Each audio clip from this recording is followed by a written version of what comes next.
Oferecimento: Hospital Med Rádios. Agora com urgência e emergência para adultos 24 horas. Olá, seja bem-vindo mais uma vez aqui na telinha da TV Mar. Nós estamos juntos com você, conectando você a assuntos interessantes, conectando você a pessoas interessantes. Nós estamos aqui na Guido, às vezes você escuta aí um arrastar de móveis, né? São pessoas escolhendo seus móveis, experimentando, porque o ambiente é lindo, muito agradável. Você está vendo aí na tela, né? O que tem aqui na loja Guido da Ponta Verde. Nós estamos na Deputado José Lages e você pode transformar o seu ambiente aqui. Tenho certeza que você vai se surpreender, mas nós precisamos lembrar que tem sempre uma Guido pertinho de você. Em qualquer lugar que você esteja em Maceió ou aqui no nosso estado, sempre tem uma Guido perto de você. Mas nós não estamos só acompanhados com a Guido. Estamos juntos com a Med Rádios, Complexo Médico Hospitalar, que fica ali na Gruta de Lourdes. Olha, Med Rádios, você vai para cuidar realmente da sua saúde. Tem diagnóstico por imagem, todos os exames você pode fazer na Med Rádios. Tem o Centro de Tratamento de Câncer com técnicas avançadas e o Hospital Med Rádios, que está aberto para cirurgias em geral, inclusive as cirurgias de alta complexidade, tá? O Hospital Med Rádios funciona 24 horas com urgência e emergência adulto, então você não precisa mais passar aperto na madrugada, fica tranquilo, a Med Rádios está lá. Med Rádios e você, juntos pela vida. A Agência Paradise está conosco. Você está precisando de uma arte bem elaborada para sua rede social? Quer fazer um site? Quer uma orientação para o seu podcast? agenciaparadise.com.br. Aí, acessa que você vai ter o respaldo que eles vão te dar. Rápido, tá? Com muita criatividade. Estamos juntos mais uma vez aqui para uma conversa super interessante. Hoje nós vamos conectar você que ama o mundo pet ou você que ainda não está nesse mundo, mas que tem esse desejo, conhecer um pouco mais como cuidar melhor do seu pet. A gente sabe que algumas pessoas, quando optam por ser tutores, não pensam antes na responsabilidade que isso requer. Cuidar de um pet, eu digo que é como cuidar de uma pessoa. Tá exagerando, Edjane? Não, não estou.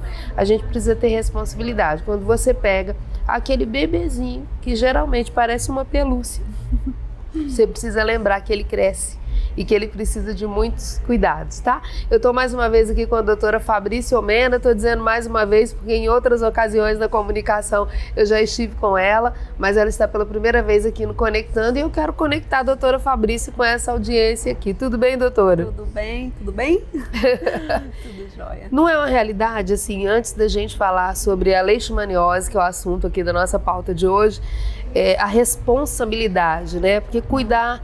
prevenção à leishmaniose passa pela responsabilidade, mas vem antes, lá no início, né? No comecinho, né? Quando você pega o bebezinho, né?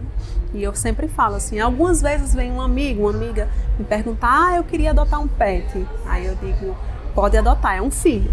A responsabilidade é igual a de um filho. É vacina, é cuidados, é alimentação, é o local, é a higiene, enfim, tem uma infinidade de coisas que a gente tem que se preocupar. Se o ambiente é adequado, se não é, se a família está preparada para receber esse animalzinho, se não, né? Se tem criança, se é uma raça que é interessante para a criança ou não. Então, tem uma infinidade de coisas que a gente tem que... Até a personalidade, né? Que o animal ele também tem a personalidade dele, viu? E algumas personalidades específicas de raça também. Então, a família, ela tem que estar de acordo com aquela raça escolhida, de acordo com aquele animalzinho, se vai ser escolhido cão, gato, ave, seja lá qual tipo de pet seja, né, que vai ser adotado. Então, a família tem que estar estruturada, a casa tem que estar estruturada para receber esse novo membro da família, né? Tem que ter uma programação, não é? Tem. Uma preparação para essa chegada aí, não é? Isso. E aí, quando a gente fala em preparação, a gente sabe que... eu tenho uma mania de falar, a gente sabe, né, gente? Vocês já perceberam, né? Mas o ser humano, ele está impactado pelo mosquito. Uhum. A gente tem escutado muita gente dizendo, chikungunya, dengue e outras doenças. Mas o pet também está sendo impactado pelo mosquito. Isso. E essa doença que nós vamos tratar agora, ela também afeta o ser humano. Isso. Que coisa séria, viu? Tem que ficar atento. A gente vai falar sobre a leishmaniose, que está muito presente, doutora? Nos animais, a gente tem altos índices na nossa região, né, de leishmaniose, né, e ela é subdiagnosticada. Às vezes a gente recebe alguns PETs com toda a sintomatologia e não foi procurado um acompanhamento, não foi feita uma profilaxia, né? Não foi feito cuidados preventivos para essa doença em si. E ela é uma zoonose, então a gente tem que ficar atento. Né? Também, assim como a zika, a dengue, a chikungunya, ela é transmitida através da picada do mosquito. Então, o controle é muito complicado disso, né? Não tem, a nossa região ela é muito tropical, então tem uma quantidade de mosquito realmente muito grande. Infelizmente tem mesmo.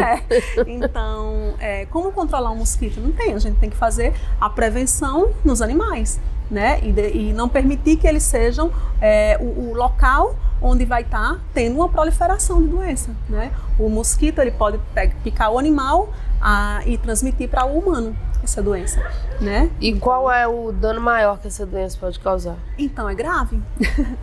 É uma doença que pode levar ao óbito, né? Os animais eles começam a apresentar alguns sintomas. Ela tem duas formas, né, de se apresentar, que é a visceral e a cutânea. Na forma cutânea a gente vê algumas lesões em pele. A gente observa principalmente o início dos sintomas são lesões na ponta da orelhinha. Então a gente vê aquelas lesõezinhas, o veterinário, né, já dá uma olhada de longe, já fica logo desconfiado, né? Mas o início que a gente observa são lesões na ponta da orelha, né? Essas primeiras lesões já acendem um alerta para o veterinário. Mas pode ter lesões no corpo do animal todo também. Essa é a parte cutânea, né? A forma visceral, a gente tem algumas lesões em órgãos internos, né? Acaba tendo lesão em fígado, baço, principalmente em rim.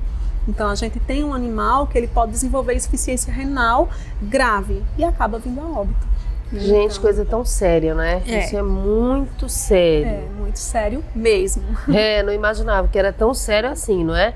De levar o animal a óbito. E de passar para o humano também, né? Coisa tão séria isso. Mas como que é detectado? Além dessa lesão na orelha, tem exames que são realizados? Isso, a gente... Inicialmente, como a gente vem de uma área que é endêmica, a nossa região sempre tem leishmaniose, tem uns períodos que pioram muito. Agora na chuva, por exemplo, piora muito, né? Mas como a gente vive numa região endêmica, então quando a gente recebe um animalzinho que começa a apresentar sintomas assim inespecíficos mesmo, como febre, apatia, emagrecimento, o veterinário normalmente ele já solicita alguns exames para diagnóstico da leishmaniose também. Principalmente se é um animalzinho que mora na região de praia, né? Lá pro nosso litoral, né? Litoral sul e norte. A gente observa animais da Barra Nova, animais do Francês, da Barra de São Miguel. E aqui, Cruz das Almas, Jacarecica, a gente tem muito mais índices. Tá, né? no litoral tá correndo mais risco. Isso, Então, quando a gente recebe esse paciente, a gente já faz os exames, né? Assim, o ideal é já fazer os exames e nesse exame a gente consegue detectar, né, algumas alterações que aí a gente fecha o diagnóstico com sorológico, com PCR. Vai depender do que o animal está de sintoma apresentando. Então, a gente vai escolher o exame específico, mas existem alguns exames e existe até o teste rápido que a gente pode fazer no consultório mesmo, né? Se já tiver desconfiado, a gente já pode fazer no consultório mesmo e aí depois a gente confirma com um exame que demora um pouco mais, mas no geral a gente consegue fazer até no consultório mesmo esse tipo de exame e já fecha aí um diagnóstico de uma doença tão grave e começa o tratamento que hoje na veterinária é permitido. Há um tempo atrás a gente não podia nem tratar esses animais, não era nem permitido para a gente tratar esses animais. É mesmo? Mas agora a gente já consegue tratar, já é permitido pelo Ministério da Saúde que a gente faça esse tratamento. Então a gente já inicia o quanto antes o tratamento para evitar que a evolução seja ruim. Então, quando você fala que anteriormente não podia nem tratar, o animal com a leishmaniose ele já seria sacrificado? Era um animal de notificação obrigatória, antigamente, tá, gente? Era um animal de notificação. É bom pra gente saber como foi essa evolução, né? Era uma doença de notificação obrigatória e em seguida o animal tinha que ser sacrificado. Olha, gente, que coisa tão séria e tão triste, uma trajetória tão, né? Isso, tem pouco tempo que o veterinário foi permitido fazer o tratamento desses animais positivos. Então, vamos saber como que é esse tratamento? Então, sempre a gente indica prevenir, né? Então, a gente hoje tem vacina, a gente tem repelentes que evitam a picada do mosquito. Normalmente, o meu protocolo como veterinária é associar pelo menos 2 tratamentos, né? Duas prevenções, que seria a vacinação e o repelente. né? Eu associo esses dois protocolos de prevenção. Quando a gente mantém um animal bem, o risco desse animal contrair a doença é muito pequeno, se a gente mantiver esse tratamento preventivo, tá? Aí, caso não faça isso direitinho, e é quando a gente tem os pacientes que acabam dando positivo. E aí a gente inicia um protocolo de tratamento que é bem complexo, né? E é bem longo também. Então, o tutor ele tem que estar ciente, né? Sempre, gente, eu sempre falo isso, é muito melhor prevenir. Então, esse tratamento de leishmaniose é feito em casa mesmo ou é feito internado? Depende da gravidade do animal, né? Tem alguns animais que eles chegam para a gente no quadro grave de insuficiência renal, por exemplo. Então, esse paciente talvez seja necessário ele ir para internamento, para a gente reidratar, recuperar um pouco, né, esse animal para que ele consiga continuar o tratamento em casa. Alguns animais, às vezes, são achados. Os animais até nem têm sintoma e a gente acaba dando diagnóstico com os exames, né, de rotina mesmo. Então, esses animais, eles conseguem fazer o tratamento em casa mesmo. Né? Mas é um tipo de tratamento que a gente tem que acompanhar o resto da vida do animal. Não é uma coisa, eu vou tratar e pronto, ficou bom. Não, a gente tem que continuar acompanhando, fazendo exames, porque a gente trata a sintomatologia clínica e a doença fica lá adormecida. Latente. Lá guardadinha. Se a gente tem uma queda de imunidade, se o animal adoece de qualquer outra coisa, existe o risco da doença voltar novamente. Né? Então, é uma doença que você vai ter que acompanhar com o veterinário para o resto da vida, com os exames e com diagnósticos e com tratamento e com suplementos, enfim. Vai estar sempre indo para o veterinário depois de diagnosticada e tratada mesmo. Tem que cuidar mesmo. Eu vou perguntar daqui a pouco para a doutora Fabrícia a respeito da vacinação, porque como ela falou que o mais importante é a prevenção, na verdade, né? Com repelentes e vacina, eu quero saber como que é o protocolo vacinal para essa doença, para a leishmaniose. A gente vai para o intervalo comercial rápido e eu volto já, porque a conversa tá boa e tá importante para que a gente possa cuidar direitinho dos nossos pets.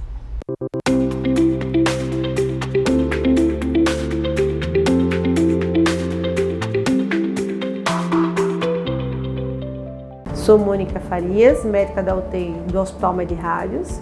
Você sabia que a fadiga, alteração de humor, alteração de temperatura pode ser sinais de infecção, principalmente em idosos ou imunossuprimidos? Nesses casos, procure assistência médica, evitando danos maiores para a sua saúde. Hospital Med-Rádios. Agora com urgência e emergência para adultos 24 horas. Responsável técnico Dr. Ives Bori Costa, CRM-AL 5641. Ninguém te quer, você não é capaz, a culpa é sua. Se dê o respeito, mulher minha não trabalha, cale a boca. Se essas frases fazem parte da sua realidade, você está sendo vítima de violência psicológica, que é uma forma de violência doméstica contra a mulher. Palavras também machucam e podem causar danos irreversíveis. Denuncie. Ligue 190 da PM ou 180 da Central de Atendimento à Mulher. Ministério Público do Estado de Alagoas.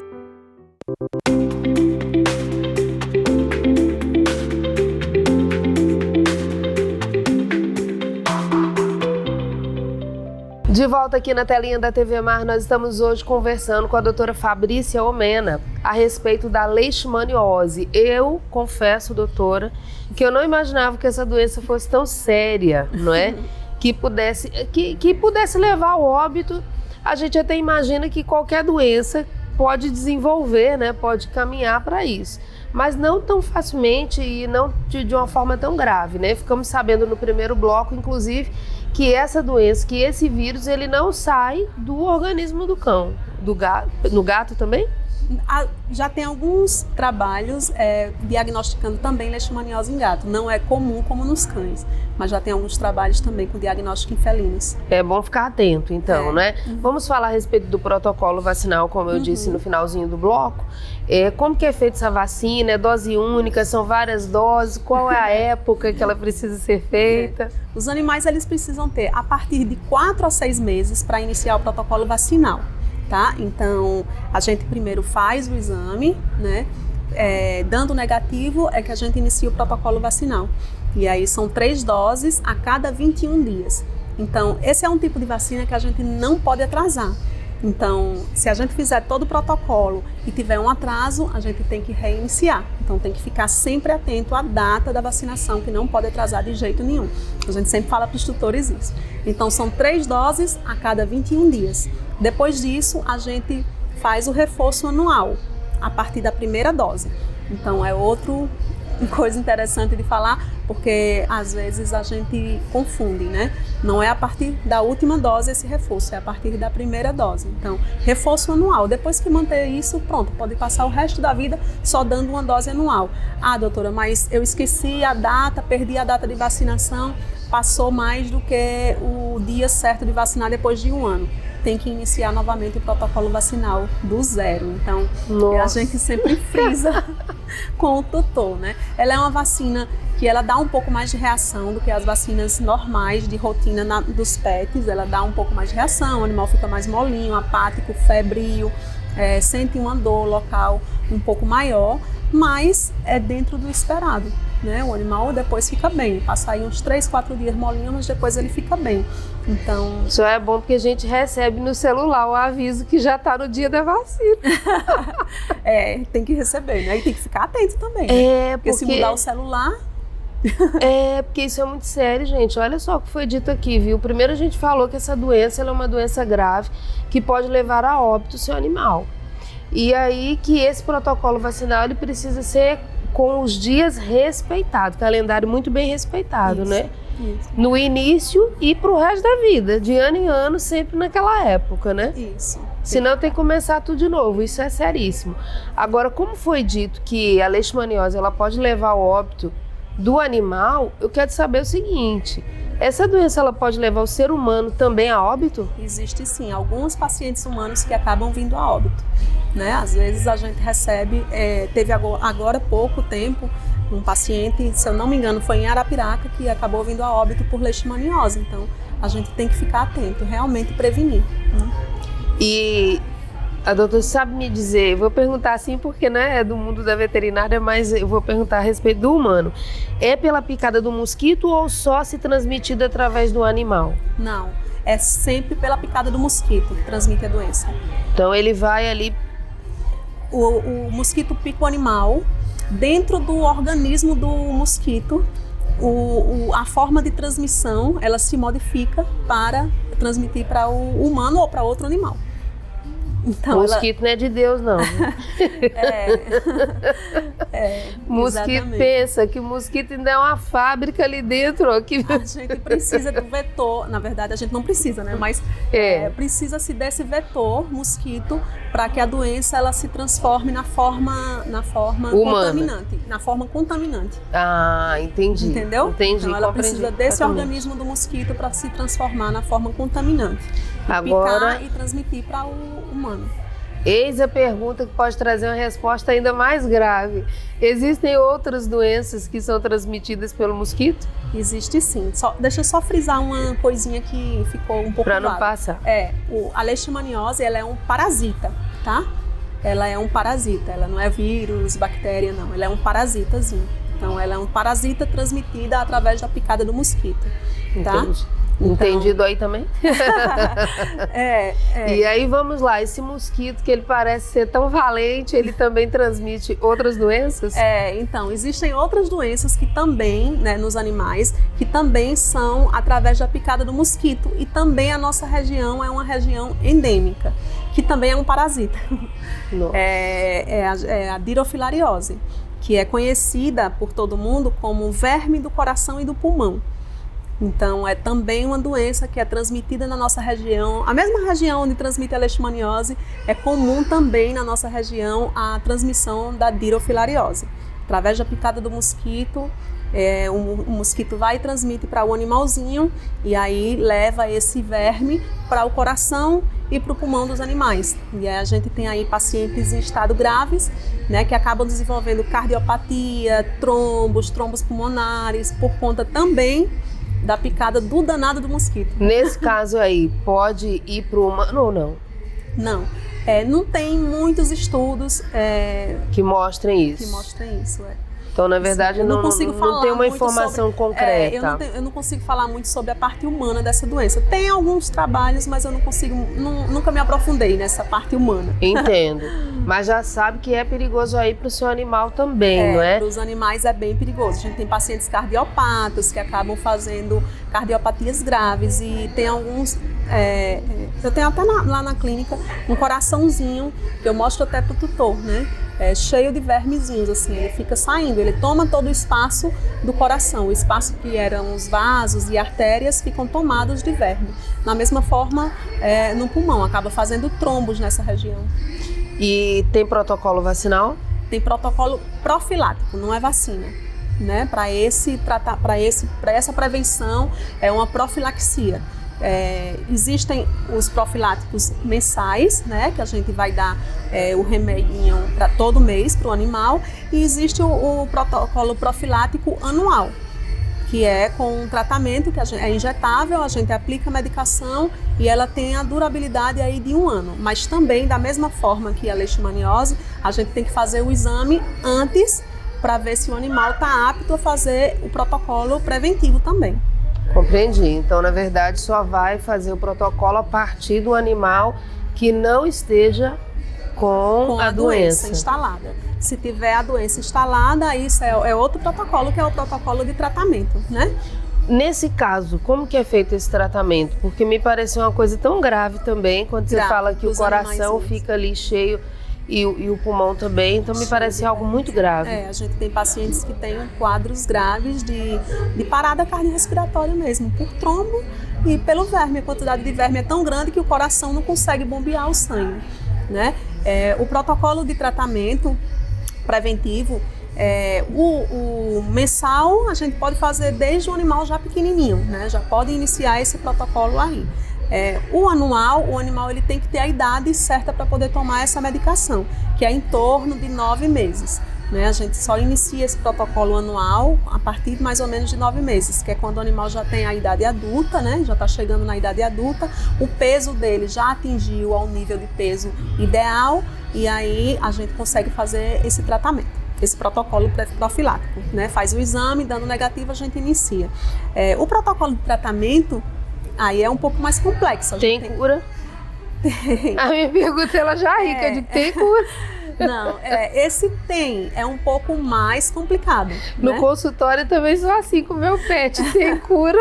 Tem, a gente pode fazer, existem alguns tratamentos na verdade, existem a remoção cirúrgica desses vermes, né, que é um tratamento um pouco mais avançado, né, remover verme a verme do coração é complexo, né, fazer uma cirurgia cardíaca não é tão simples assim, mas tem como fazer. E é demorado esse negócio, né?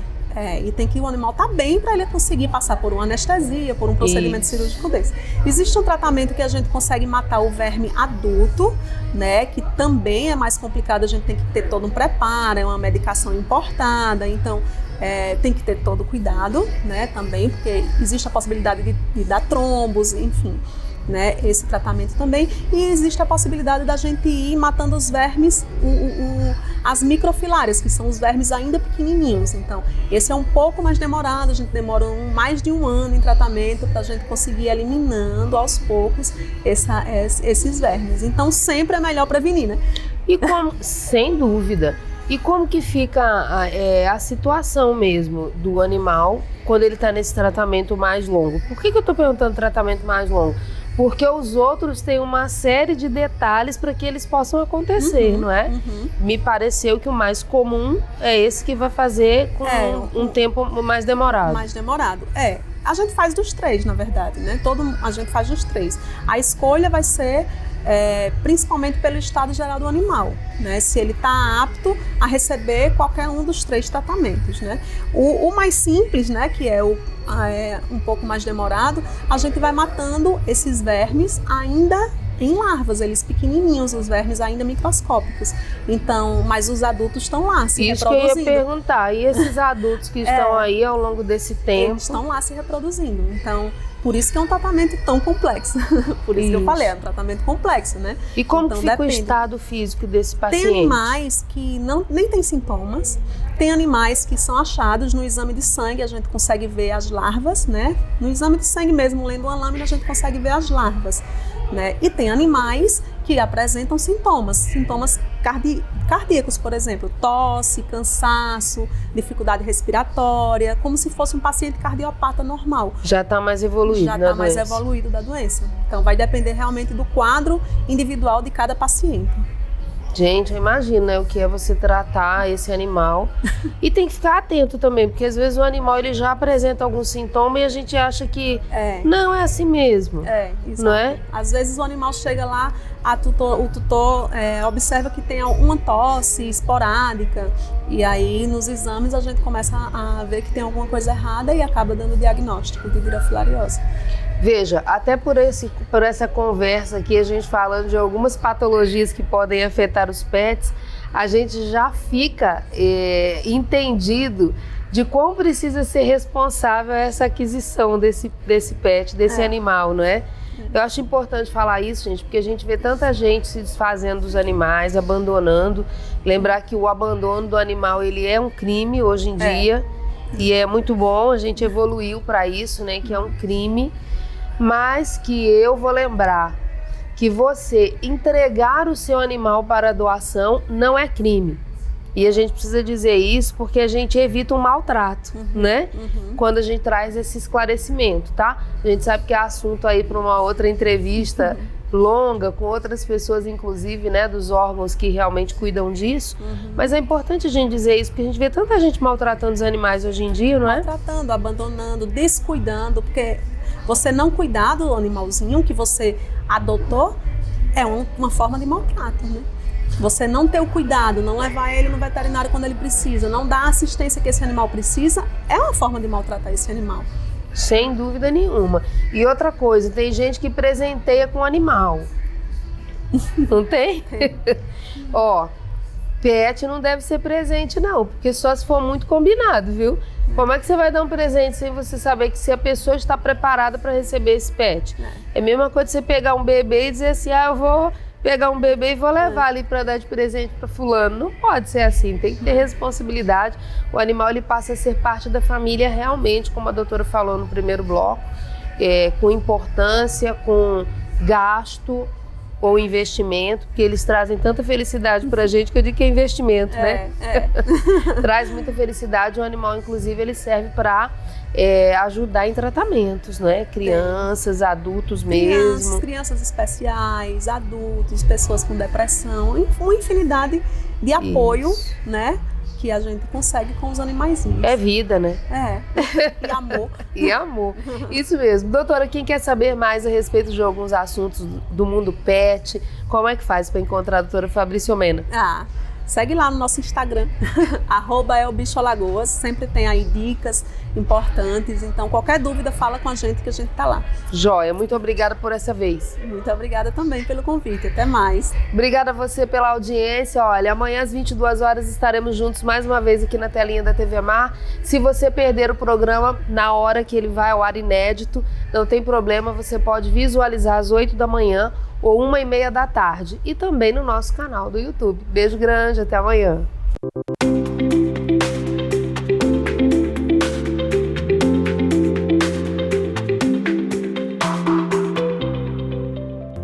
Oferecimento: Hospital Med Rádios. Agora com urgência e emergência para adultos 24 horas.